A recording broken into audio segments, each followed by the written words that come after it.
Before we begin, please note, this episode describes the death of a young child, abuse and mental health issues. Listener discretion is advised. On New Year's Eve 2021, emergency services were called to a home on Elm Road in the Limeside area of Oldham. Inside, 5-year-old Dylan Scanlon was found dead. In the months and years afterwards, the case would reveal a family in crisis, a mother's worsening mental health, a father trying to stay connected to his little boy, and repeated moments where professionals were close to the situation but didn't quite see what was happening. I'm your host Susan, and this is Manchester Murders.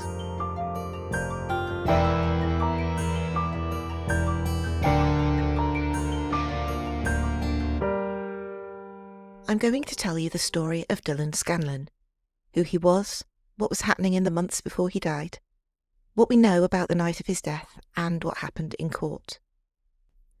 And then, because this case isn't only about one act of violence, we'll also look at what the Oldham Safeguarding Children Partnership later said about the system around Dylan, the contacts, the referrals, the decisions, and the missed opportunities. Throughout this episode, everything is based on published reporting and official statements. Where a safeguarding document anonymises people, I'll be clear about what it says and how it matches the publicly reported case. When Dylan's father, Gary Keenan, spoke about him, he didn't speak in headlines or sound bites. He spoke like a dad who still expects to hear little footsteps. He still reaches for a phone full of photos and videos, because that's what parents do when they're trying to keep someone close. Dylan was my best mate, he said.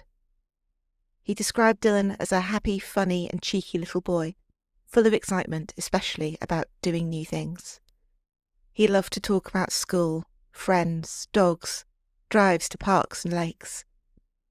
And then the details that make a child instantly real. He loved being at the lake, but not walking around it. He was there for ice cream, a ride on Daddy's shoulders, and a McDonald's on the way home. Gary said that Dylan's favourite times of year were Christmas and his birthday, because he knew he'd be spoiled. Police said that Dylan was pronounced dead at the scene after they were called by the ambulance service around 6:20 p.m.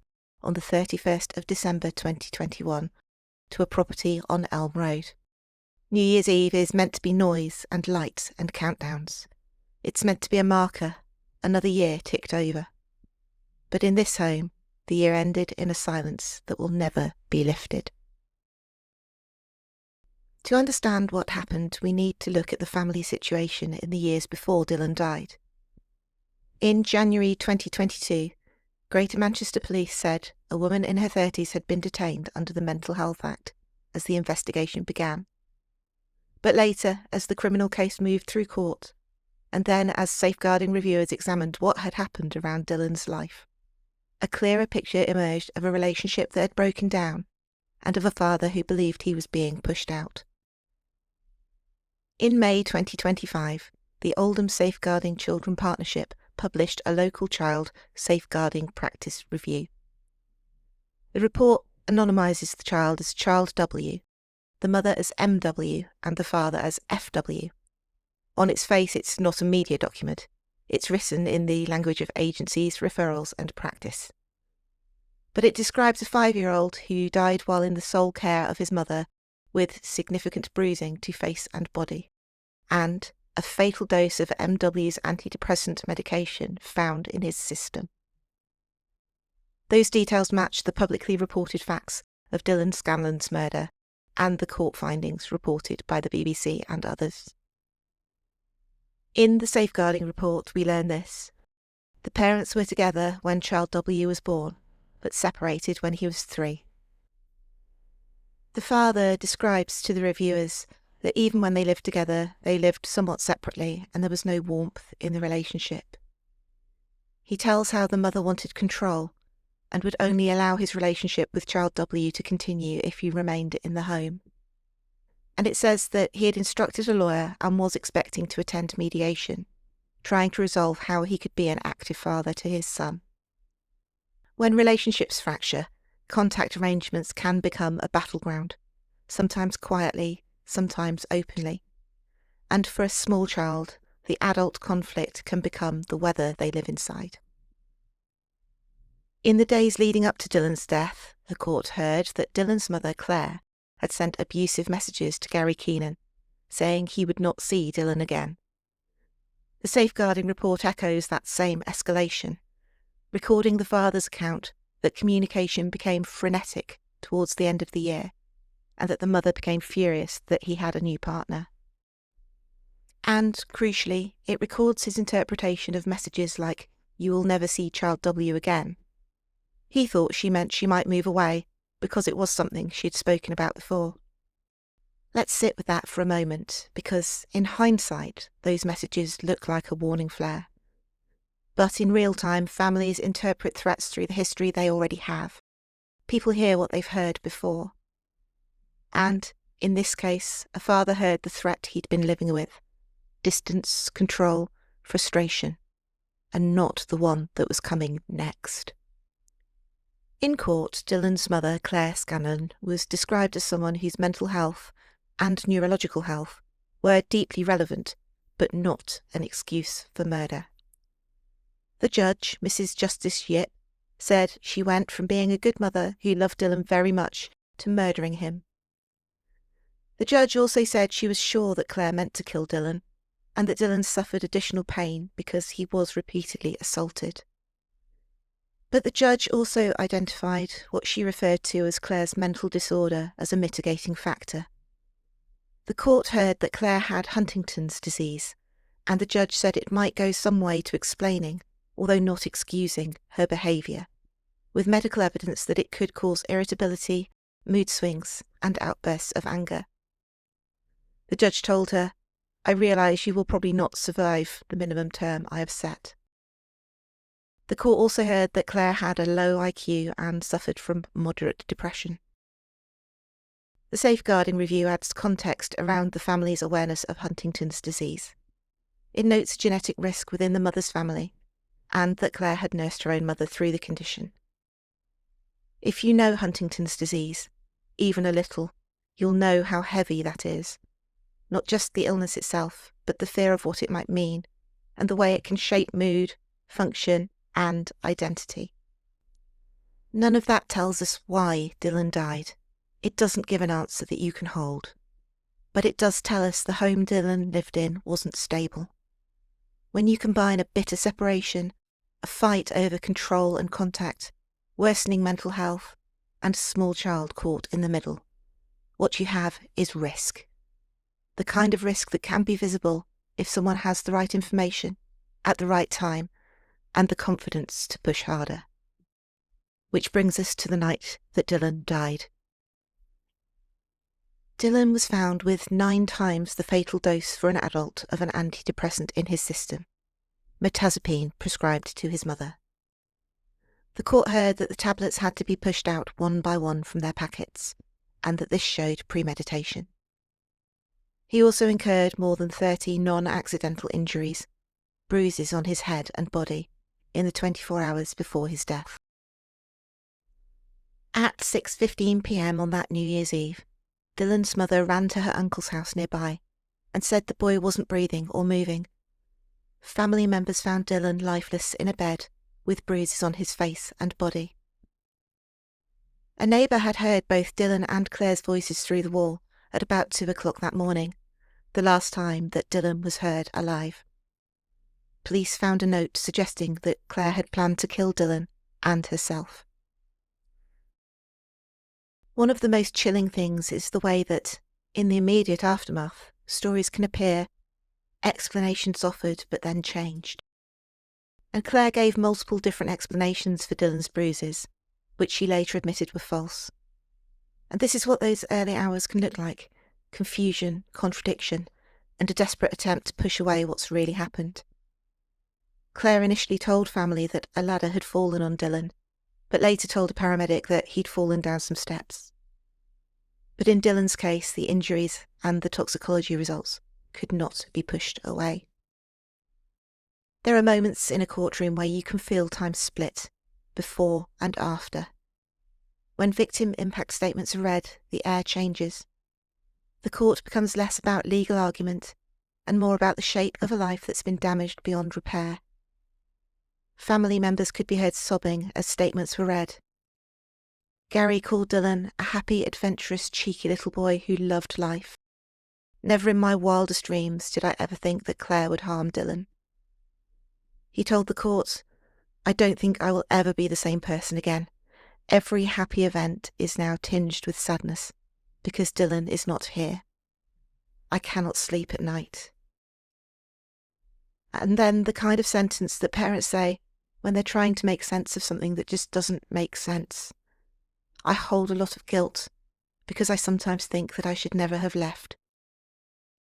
If you've ever lived through grief, you'll recognise that logic. The mind cycling through alternate timelines, trying to find the moment where, if you'd done something different, the outcome would change. But that kind of guilt is a trap, because leaving a relationship does not mean you consent to violence. And because a parent should not have to choose between leaving a harmful situation and keeping their child alive. After the conviction and sentence, Greater Manchester Police published a statement in which Gary thanked family and friends for support, described it as the worst time in our lives, and said Dylan was taken by the one person who was supposed to love and protect him. He said it was difficult to endure the trial and to listen to how Dylan died, and he thanked Greater Manchester Police and the CPS for support. And after sentencing, the judge addressed Dylan's father directly. "I am very sorry for your loss. It must be an enormously difficult situation for you." There are no words that fix it, but in that moment the court acknowledged what can't be undone. Claire Scanlon was convicted of murder and sentenced to life imprisonment with a minimum term of 18 years. She refused to come out of her room at a secure hospital to appear via video link for sentencing. A senior nurse told the court he did not have the authority to physically compel her to come to the video room. The judge described it as a deliberate refusal and disappointing. When she was finally sentenced, the judge told the court the murder of any child by a parent is rightly dealt with as a matter of the utmost seriousness. The judge said she was sure that Dylan's mother meant to kill him and that Dylan suffered additional pain because of repeated assaults. And an important legal point. The judge said that if Dylan had been murdered 6 months later, Claire would have received an automatic whole life sentence due to a change in legislation relating to parents who kill their children. The prosecution read a statement from Dylan's brother Sean, who said he felt betrayed by his mother. He said, "What she chose to do to Dylan was angry, hateful and disgusting. I felt she had done this as revenge and that she wanted to get my dad back." If you've been listening to Manchester Murders for a while, you'll know that one of the recurring themes is that murder isn't only an ending, it's also an eruption of something that's been building. In Dylan's case, the statements in court point to a motive that's heartbreakingly familiar: punishing an ex-partner by destroying what they loved the most.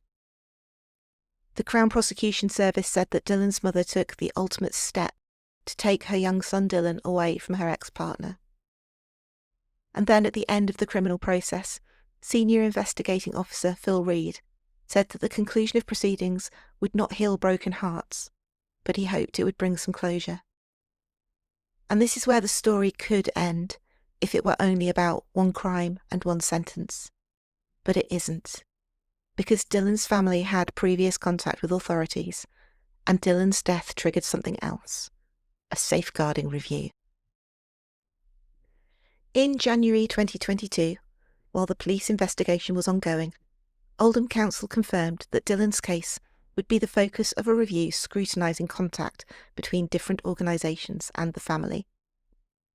The review would look at previous contact with the authorities, Dylan's school and Greater Manchester Police, and would be led by an independent expert. And meanwhile, Greater Manchester Police referred itself to the Independent Office for Police Conduct due to prior contact. In May of 2025, Oldham Safeguarding Children Partnership published the local Child Safeguarding Practice Review, Child W.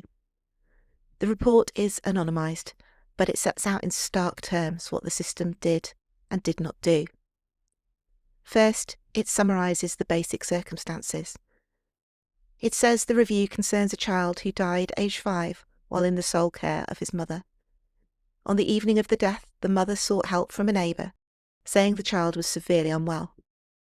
When the ambulance arrived, the child was deceased. The ambulance crew noted significant bruising, and toxicology later revealed a fatal dose of the mother's antidepressant medication. It says the child had a maternal half-sibling who lived with him for much of his young life. It says the parents separated when the child was 3. It notes that during early years, health services identified additional needs, particularly speech and language delay, and that following a hospital admission for a chest infection, the child was treated for an iron deficiency. It notes the dietitian had worries about the child's presentation and the willingness of the mother to follow medical advice. And then it moves into the professional contact. It states that the child was referred to children's social care on 3 occasions, but only the first resulted in a short period of child in need planning. It describes problems in how the system responded and recorded concerns. One part which is key relates to anonymous referrals. An anonymous referral was made to Children's Social Care in September 2020, and the MASH, the Multi-Agency Safeguarding Hub, did some information gathering and then closed the matter, partly on the basis that earlier checks were reassuring. But it notes that the child had started reception class and no contact was made with the school.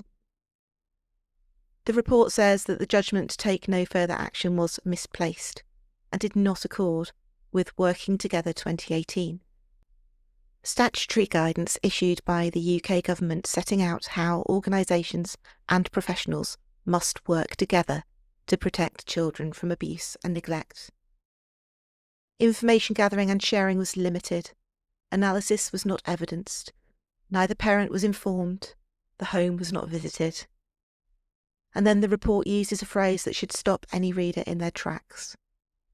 It says the MASH response is indicating a pattern of responses that did not sufficiently test evidence, do not share information, and did not properly engage parents, suggesting a systemic suboptimal approach to multi-agency working. Another anonymous referral was made about Dylan in June 2021. The caller contacted the child's school, the police and the MASH. The referral was recorded by the school, recorded and actioned by police, but was not recorded by the MASH. Children's Social Care accepted that a call was made to the service, in line with the caller's testimony during the police investigation, but they could not be clear who had been spoken with. School staff checked and found no concerns, recorded the information, and assumed that Children's Social Care would also have it, taking no further action. The review also records efforts to speak to both parents.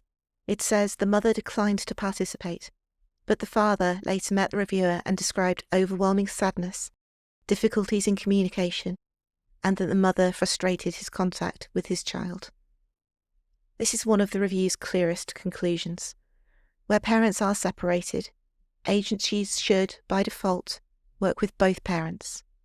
It warns that without outreach to a non-primary caregiver, agencies may never be aware a child has a protective factor being blocked from the child's life. In other words, Dylan's father may have been a protective factor, but the system did not consistently treat him as someone to speak to inform, or to involve. And that is the kind of learning written in blood. In Dylan Scanlon's case, there are 2 different kinds of truth sitting side by side. The first truth is criminal. Dylan was killed by his mother. He was poisoned with antidepressants prescribed to her. He was assaulted. A jury convicted, a judge sentenced, and the words spoken in court will remain because they have to. Dylan's father told the court, "I don't think I will ever be the same person again." Dylan's brother said he felt betrayed, and that what happened was angry, hateful, and disgusting.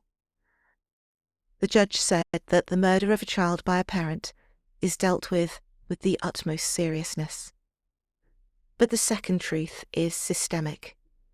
The safeguarding review describes a pattern: limited information sharing, insufficient curiosity, failures to record key contacts, and a systemic suboptimal approach to multi-agency working.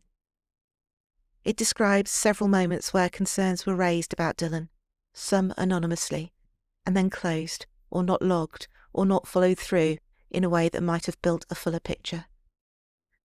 And in the middle of it all was a child who loved school, loved Spider-Man, loved being spoiled at Christmas, and loved an ice cream at the lake more than a walk around it. Dylan didn't get to grow older. And this case makes us ask, what could have been seen, what could have been understood, and what must change so that the next child does not end their life the way that Dylan did? And for Dylan, if there's one thing his dad's words make certain, it's this: he was loved, he was known, he mattered. Thank you for listening to Manchester Murders. If you're enjoying this podcast, please leave us a rating and review on your app. And even more importantly, please share with a friend. And don't forget our website, manchestermurders.com, where you can find my thoughts on this story, as well as links to additional information, including a link to the Child W Safeguarding Report. And until next time, stay safe out there.